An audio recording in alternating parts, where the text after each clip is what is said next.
வணக்கம். இது இன்தாப். நான் த கிரிட்டிக். வெல்கம் டு இன்தாப். இது in a few minutes show.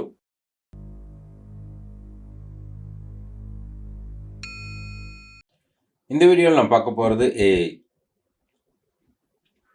Artificial intelligent சொல்லப்படுது. ஆனால் எனக்கு அதில் உடன்பாடு இல்லை.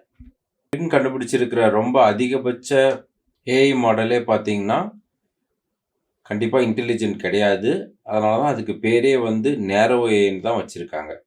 அதனால் எனக்கு ஏஐன்னு சொல்கிறதுல எனக்கு ஏஐ ஆர்டிஃபிஷியல் இன்டெலிஜென்ஸ் சொல்கிறத விட ஏஐங்கிறது இப்போதைக்கு ஆர்டிஃபிஷியல் இன்ட்ராக்ஷனாக மட்டும்தான் இருக்குது. அதே போல் பார்த்திங்கன்னா ஏஐ என்னமோ இப்போ கண்டுபிடிச்ச ஒரு தொழில்நுட்பம் மாதிரி கொண்டு போகிறாங்க. ஆனால் அது உண்மை கிடையாது. 1950களிலேயே பார்த்திங்கன்னா ஏஐங்கிறது ரொம்ப வளர்ந்த ஒரு டெக்னாலஜியாக கருதப்பட்டுச்சு. அதாவது குறிப்பாக பார்த்திங்கன்னா அந்த காலகட்டத்திலேயே ஒரு செஸ் விளையாடுறதுக்கும் ஒரு கிரிட்டிக்கல் ப்ராப்ளம் சால்விங்க்கும் ஏஐ பயன்படுத்தியிருக்காங்க. அதாவது இப்போ இருக்கிற அதே ஹைப் அந்த 1950 60கள்லேயும் இருந்தது. ஆனால் அந்த காலகட்டத்தில் அவங்க சொன்ன அந்த என்னென்ன ப்ராமிஸ் பண்ணாங்களோ அதெல்லாம் கொடுக்க முடியல.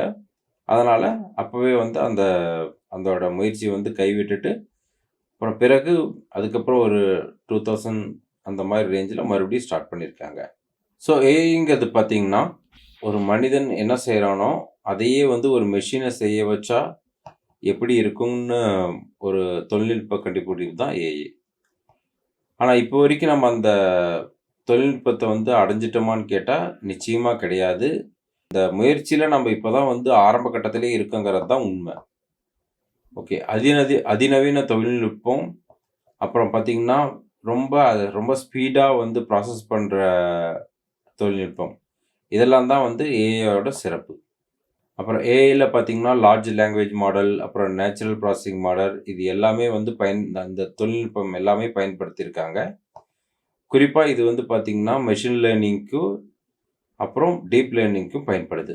குறிப்பாக பார்த்திங்கன்னா மெஷின் லேர்னிங்கும் ஏஐயும் தான் நம்ம ஆட்டோமொபைல்ஸ் இண்டஸ்ட்ரியில் நிறைய பயன்படுத்துகிறாங்க.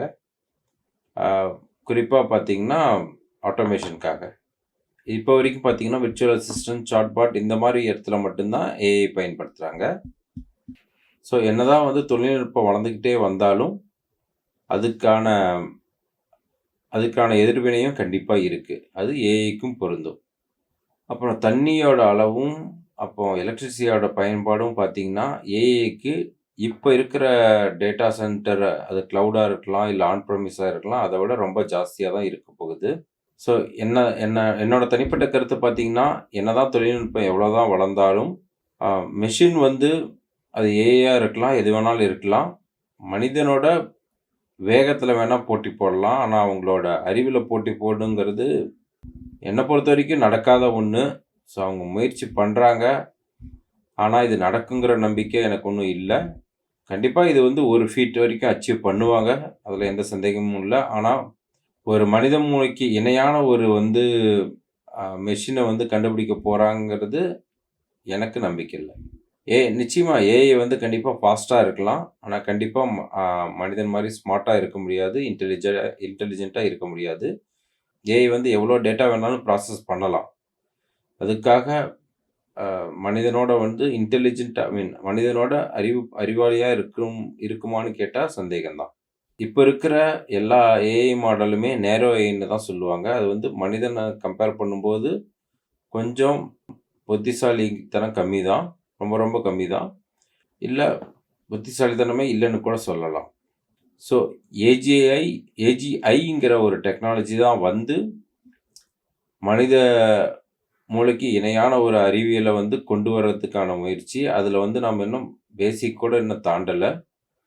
ஸோ ஒருவேளை அதை அச்சீவ் பண்ண முடியாமல் போகலாம். அது பண்ணால் வேணால் இன்டெலிஜென்ட்டுங்கிற வார்த்தையை நம்ம பயன்படுத்துறதுக்கு சரியாக இருக்கும். அது வரைக்கும் ஏஐங்கிறது ஆர்டிஃபிஷியல் இன்ட்ராக்ஷன் தான், ஆர்டிஃபிஷியல் இன்டெலிஜென்ட் இல்லை.